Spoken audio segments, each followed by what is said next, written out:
Hello guys and welcome. So my next puzzle will be the Iron Horse.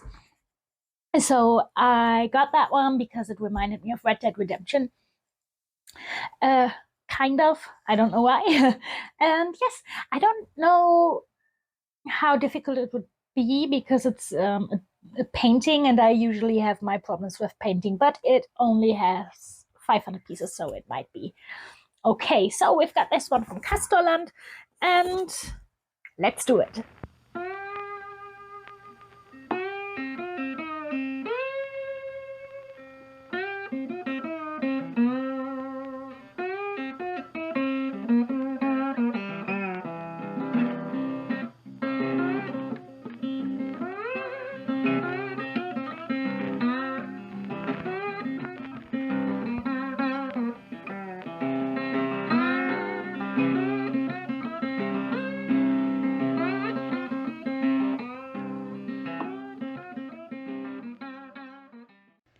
Alright, you guys, so here we have the Iron Horse. And yeah, I don't know what I can say about this.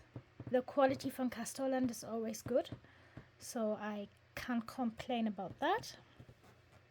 And we've got a nice little scenery with the river going here, the bridge, and of course the train. And yeah, that was nice, that was fun. And if you liked it too, you could hit the like button to support me a little bit, or consider to subscribe. That would be awesome. Yeah, thank you very much guys. We'll see us on the next one. Bye bye.